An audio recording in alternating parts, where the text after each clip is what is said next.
Hello, and welcome to another edition of The Voice Crying in the Wilderness, number 79. Today's subject is David and the Giants of Galgotha.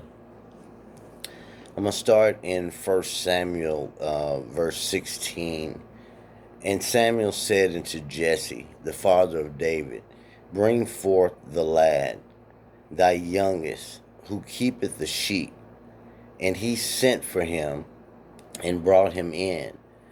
Now he was ruddy, in which was a reddish complexion, and with bright eyes, and good looking, or a beautiful countenance, and goodly to look at.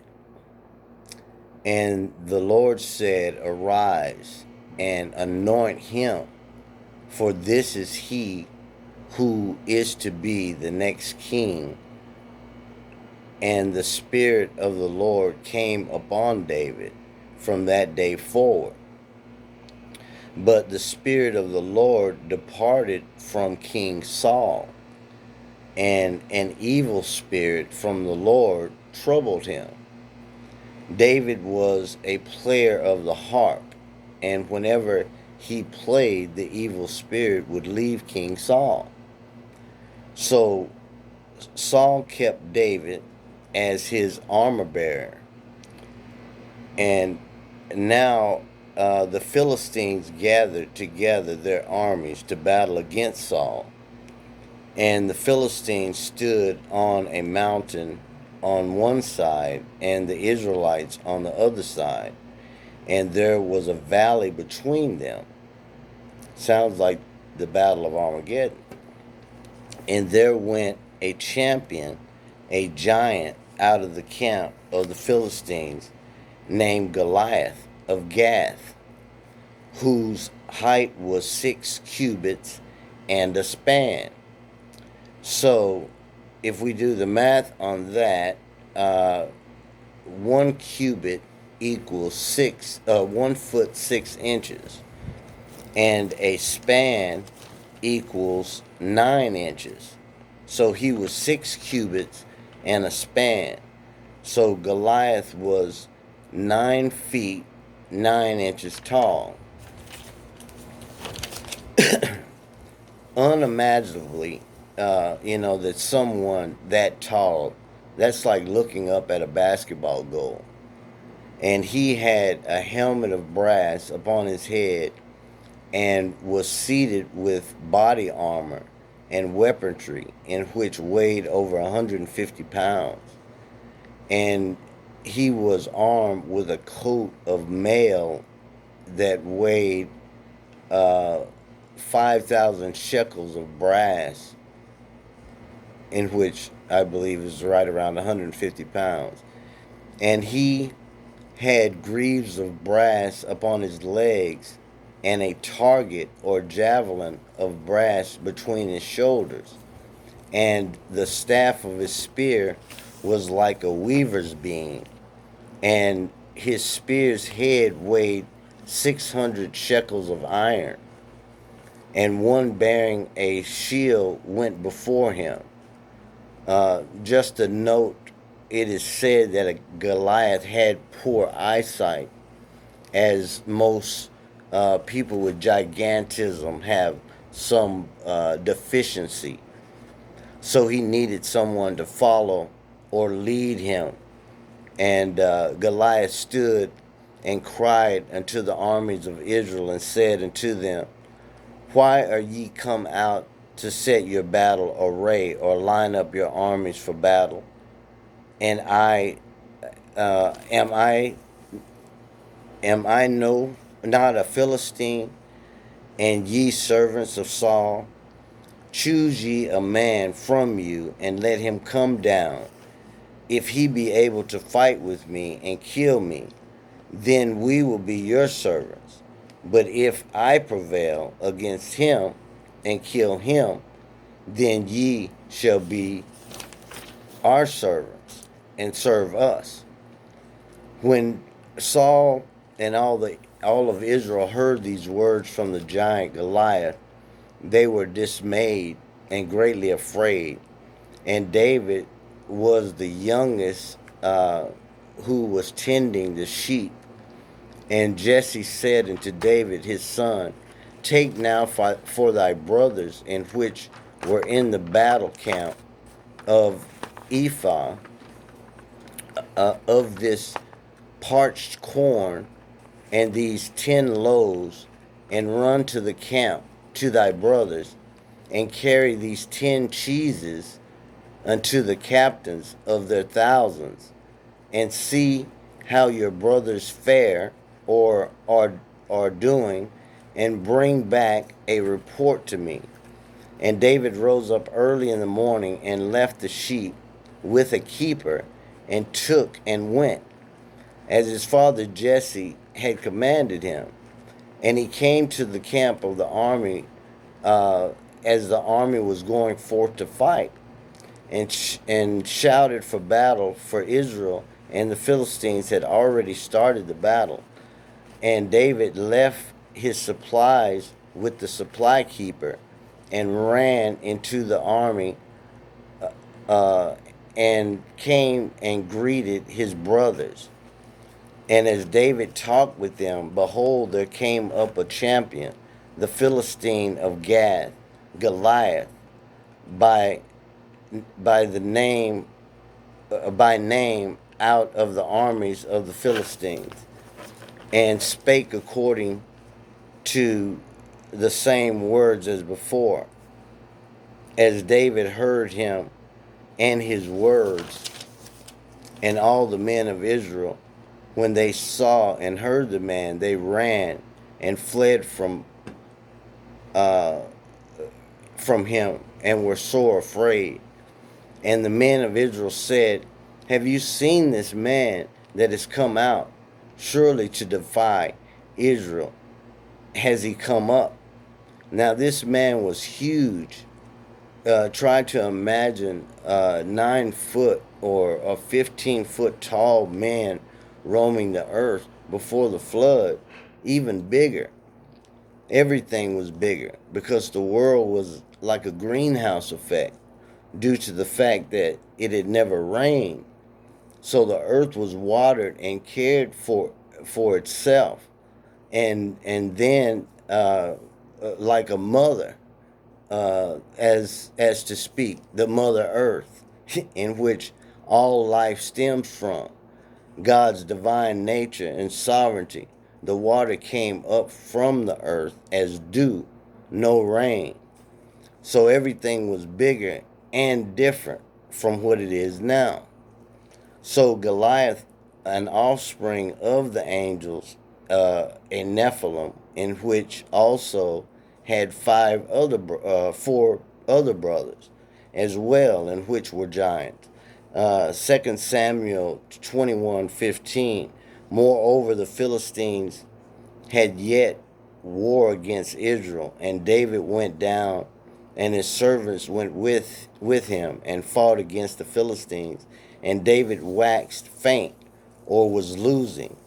And Benobi, which was one of the sons of the giants, the weight uh, what the heck?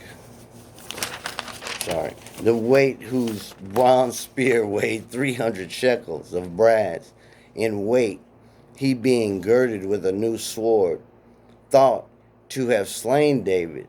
But Abashi, the son of Zeruiah, came to his aid, and smote the Philistine, and killed him. And it came to pass after this, that there was again a battle in Gob, where Elanan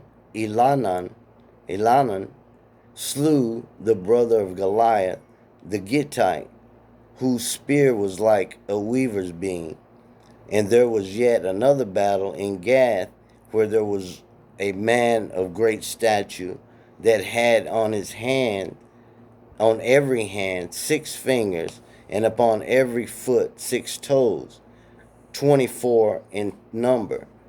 And he was also born to the giant, or Nephilim, in which this was the telltale sign of the Nephilim.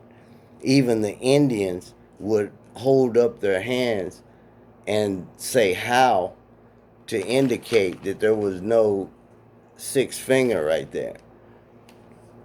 And the other persons would raise his hand also, so you could see the indication that he was born under the Nephilim. They also had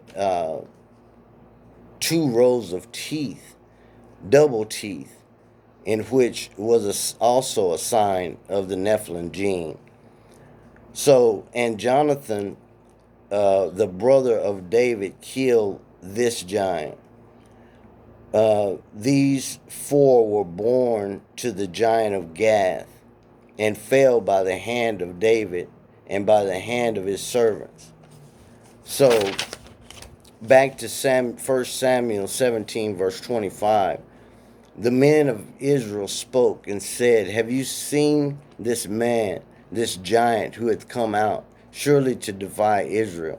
He is come up, and it shall be that the man that killeth him, the king will enrich him with great riches, and will give him his daughter, and make his father's house free in Israel." And David stood up and said to the men that stood by, saying, What shall be done to this man that what shall be done to this man that killeth the Philistine, and taketh away his reproach from Israel? For who is this unclean, uncircumcised Philistine, that he should defy the armies of the living God? And David's eldest brother rebuked him and said, Why did thou come down here? And who is with the sheep? I know thy pride and thy naughtiness of thine heart. Pretty much he's saying, boy, go home. But David went to Saul the king and said, Let no man's heart fail because of him. Thy servant will go and fight this Philistine. And I bet there was either a great silence at that point or great laughter. Because Saul said, You are not able to go up against this giant to fight him, for thou art but a youth, and he is a man of war from his youth. And David said to Saul, Thy servant kept his father's sheep, and there came a lion and a bear, and took a lamb out of the flock. And I went out after him, and smote him, and delivered it out of his mouth. And when he arose against me, I caught him by his beard, and smote him, and slew him. Thy servant both slew the lion and the bear, and this uncircumcised Philistine shall be as one of them, seeing he hath defiled the armies of the living God. David said, Moreover, the Lord that delivered me out of the paw of the lion and the bear will also deliver me out of the hand of this Philistine. What great faith! And Saul said, Go, and the Lord be with thee. And Saul tried to put his armor on David, and David said, I cannot go out with these. I have not proved them. And David took them off, and he took his shepherd's staff in his hand, and from the brook he chose 5 smooth stones, probably a foretelling of killing Goliath and his 4 brothers, in which he was prepared to do. Or he was just being prepared if one stone would not do the job. But he had faith, because he told Goliath, You come at me with a sword, but I come at you in the name of the Lord. That rhymes. And he put the stones in which he chose into his shepherd's bag, even a scrip, and his sling was in his hand, and he drew near the Philistine. And the Philistine drew near David, and he disdained or belittled him, for he was but a youth, and ruddy, and fair, and of a fair countenance. And the giant said to David, Am I a dog, that thou comest to me with sticks? And the giant cursed David by his gods, and said to David, Come to me, and I will give thy flesh unto the fowls of the air, and to the beasts of the fields. Then David said, Thou comest to me with a sword, and a spear, and a shield, but I come to thee in the name of the Lord of hosts, the God of the armies of Israel, who thou hast defiled. This day the Lord will deliver thee into my hands, and I will smote thee, and take thine head from thee, and I will give the carcass of the Philistines to the fowls of the air, and the beasts of the fields. And it came to pass, when the Philistine rose and came and drew nigh to meet David, and David ran toward the giant, and David put his hand in his bag, and took thence a stone, and slang it, and it smote or struck the Philistine in his forehead, that the stone sunk into his forehead. It is said that the sling produces enough force equal to a 38 caliber weapon. And the giant Philistine fell upon his face, but there was no sword in David's hand. So he ran and stood on the giant, and took his sword, and drew it out of its sheath, and slew him, and cut off the head of Goliath, the giant of the Philistines. And when the other Philistines saw what had happened, they fled and ran. Then the Israelite armies pursued and plundered the Philistines, and David took the head of Goliath to Jerusalem, but he put the armor in his tent. Very important. So David killed Goliath in the valley of Elah. And why did he bring the head of Goliath all the way back to Jerusalem? It is said that the place in which David buried Goliath's head was Galgotha, the place of the skull. All in God's plan of redemption, sovereignty. So when Jesus was crucified, as the scripture reads in Genesis 3:15, I will put enmity or division between thee and the woman, and between thy seed and her seed. He shall bruise thy head, and thou shalt bruise his heel. The skull of Goliath was in the ground at Golgotha, and as the cross was placed in the ground, the head of Goliath, Satan's champion, was bruised with the cross of Jesus, the death blow. And thou shalt bruise his heels was as Satan nailed Christ's heels to the cross, not his feet, his heels. The way people picture and paint the crucifixion is not the way it happened. The way people paint and picture Christ is not him. He is a Jew. He looked like a Jew. He dressed like a Jew. He spoke as a Jew, because he was the King of the Jews, as Pilate wrote above the cross. Smiling faces tell lies. They don't tell the truth.